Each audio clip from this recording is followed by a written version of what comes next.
I'm joined today with Emily Corbet from Athlone Town. Thanks, Mel, for joining me, Emily.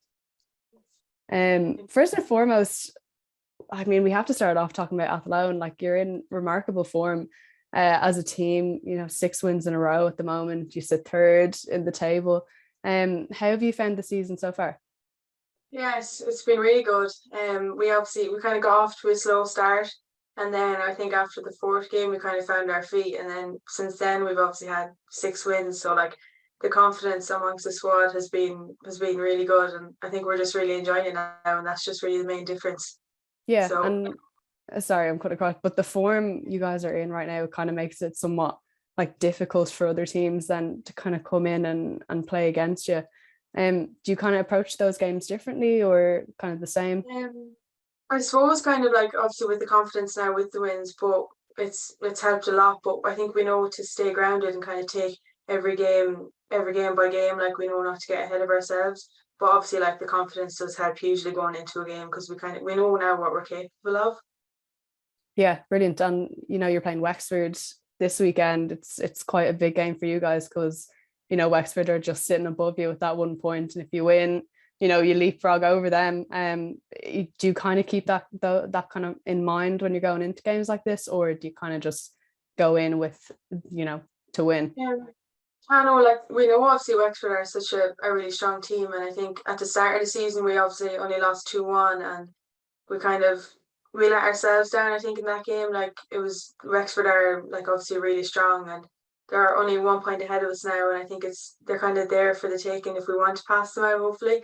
But like a trip down to Ferry Carrick Park is never easy at all. So we know what we have coming our way.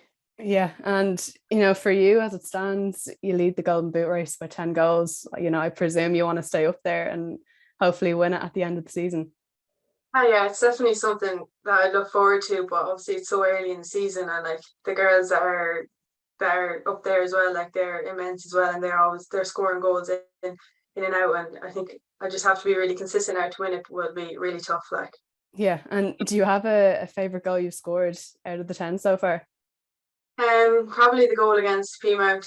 I think that was just such a unreal game for us to get the 3 points against Peamount. Like they've achieved so much, and it just meant a lot, I think. Yeah. And being a striker like comes with that kind of responsibility of scoring goals. Do you feel that pressure like when you play? Like, is it something you enjoy, or do you kind of not let it get to you that much?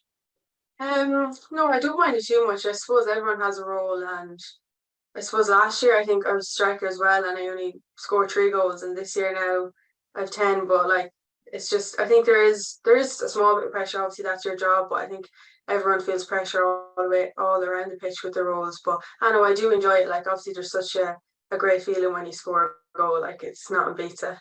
Yeah. And have you figured out your own celebration yet, or when you score a goal, do you kind of just go, yeah, that's grand? Yeah, exactly. Just I run to the person who's nearest to me. Going back to the start, how did you kind of get into football in the first place? Well, my brother Niall, he played soccer a lot through his life, and he was playing college soccer, and like he got to the Europa League with UCD, and I think I would went to all the matches with my parents, like, and it was incredible, like what they were achieving, and I think I just wanted to be a part of something like that, and it was just that's how I started. I started with a small club in Killy, and then I've just been with Athlone, and I just love it, like just it's incredible. Yeah. And is there kind of like a footballer you would have looked up to when you were younger, or even now, or?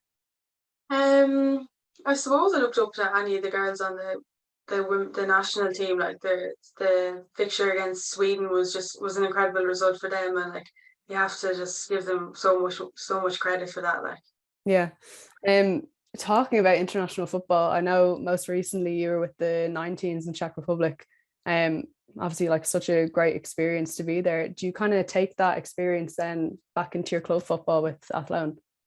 Yeah, definitely. Like being a part of the establishment with the under 19s, like the standard is so high, and I think it gives you confidence when they believe that you're capable of being in a squad like that. Like going back and playing with Athlone, then you kind of realize yourself that you're capable of being a part of something like that. Like we played obviously France as well, and we gained so much experience of that. Like their talent is huge, and like it's just about gaining experience and building confidence in ourselves. Yeah. And finally, my last question, you're going into the last couple of games until the mid-season break.